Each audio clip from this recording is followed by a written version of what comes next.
Okay, so I want to just say before I talk about anything in this video that I think that Security Breach Ruin is a massive step up from Security Breach on launch. The fact that the game released in a pretty much complete and finished state is actually amazing. It is a huge step up from Security Breach's launch, which was an absolute mess, and I don't want anything that I say in this video to be taken as me thinking that the overall product of Ruin is like dog shit or trash or garbage. Like, no. This is just something that I noticed that I've seen a lot of other people talking about, but I have to make my own thoughts known on this as well, because it drives me up a wall, because otherwise I think that Ruin is really good, and I think that it is a huge step in the right direction for Five Nights at Freddy's, especially in a sort of post, Ultimate Custom Night era. It really feels like we're going in a good direction, which is cool. So let's talk about the endings of Security Breach. When the DLC for Ruin was announced, it was kind of clear that, okay, it's going to be taking place after one of the many endings that happened in Security Breach. But which ending? Because a lot of the endings vary quite substantially. There was, in the files, the true ending, which was the Burn Trap ending, which was the only ending that was like fully 3D animated and rendered, and just left so many questions. But a lot of people thought that that would be the ending that we would be following because the Pizzaplex is seen in such a ruined state, and the only ending that really has the Pizzaplex being so damaged is, well, the Burn Trap ending, because everything comes like crumbling down. The sinkhole under Roxy Raceway is just opening up and everything is going apeshit. It also kind of lined up because with the fact that Gregory is trapped underneath the Pizzaplex and he needs help, well, our protagonists didn't actually, we didn't see them make it out of the rubble of the Pizzaplex. They're just like on a hill in the next scene, which is interesting because the elevator was like stated to be a one-way trip, so how did they get out of the pit? Oh, it must be the Burn Trap ending that we're following. I never thought this. I always thought that it was going to be Princess Quest, and I have one really simple reason why. It has 3 stars. That was my only reasoning. That was the only reason I thought that. I wanted to be different, and I wanted to be cool, and I wanted to be right, because it turns out I was fucking right. I was right, baby. So the ending that Ruin actually takes place after is the Princess Quest ending, which is interesting, and there's a lot of things that kind of support this. Number 1 being the fact that the Vanny mask is left in the Pizzaplex, so Cassie can actually take it. The big golden sword sticking out of the arcade cabinet that you find, which is a clear nod to the Princess Quest ending. The fact that Vanessa Vanny is nowhere to be found in the Pizzaplex, and also the fact that Gregory isn't actually trapped under the Pizzaplex. And I guess that an earthquake happened, which opened up the sinkhole, so all the destruction that we saw in the Burn Trap ending actually did happen, just not because Gregory and Freddy caused it, right? Another big reason for why the Princess Quest ending is probably the most canon ending, and, the only canon ending of Security Breach, is the fact that Freddy's headless. He doesn't have a head. This happens in the Princess Quest ending as well, and you find his body shattered and, disassembled in the Phaser Blast area, which is exactly where you find him in Ruin. He has the exact same damage as the Freddy that we see in a different ending, but is the same type of damage he receives in the Princess Quest ending. So, obviously, it's just Princess Quest.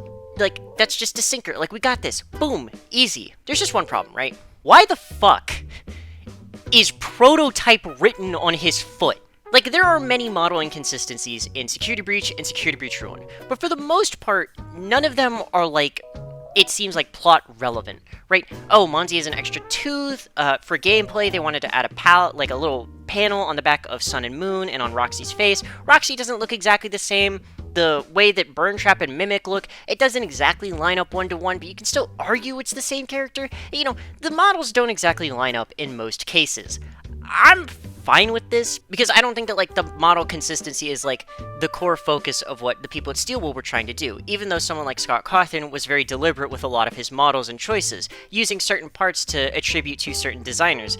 You could tell which animatronics were made by William Afton and which ones were made by Henry Emily, because they had, certain little design, philosophies to them. It's 2 different people made these models. It's kind of cool. It's kind of interesting. And as Steelwool get better and better at making FNAF games, obviously they're going to go through a couple of growing pains like model inconsistency.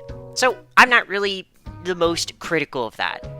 But when you go out of your way to write the word prototype on the bottom of fucking Glamrock Freddy's foot, which was never there in Security Breach, and all signs are pointing to this being the exact same Freddy, where he's found the type of damage on his body, the fact that he's trying to stuff you into his chest unit, the fact that there was like a message in Security Breach where they're saying like, oh, we need to take the shell off of this Glamrock Freddy and put it onto a different endoskeleton, implying that there was only one like Glamrock Freddy shell. So they couldn't have like dozens of Glamrock Freddys walking around. If he's a prototype, does that explain the line, I am not me? Is it because he realizes he's a prototype?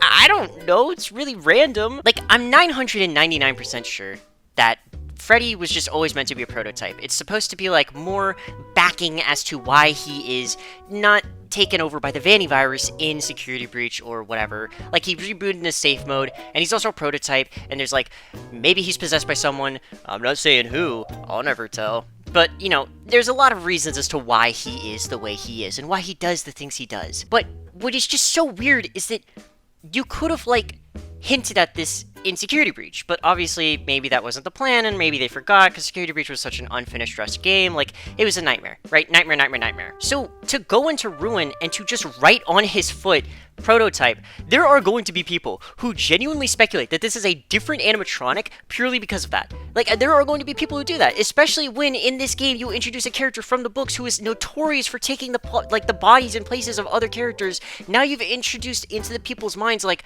any animatronic could be like a doppelganger.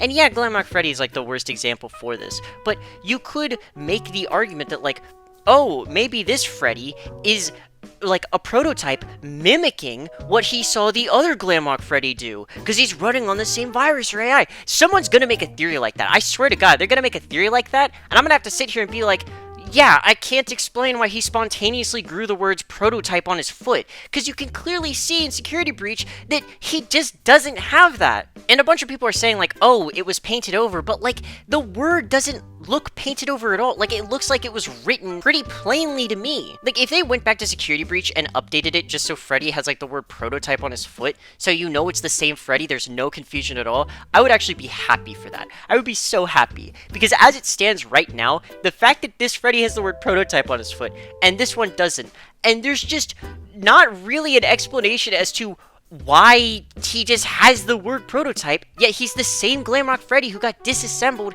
and is like shattered in ruin and has no head. He doesn't have a head, bro, because fucking Gregory took it. Like, why would you add this? All this does is overcomplicate things more. Like, do you want people to actually go insane? Well, actually, probably they do. I guess they got me. Shit. Well, ease what it is. But yeah, Ruin. Pretty good game.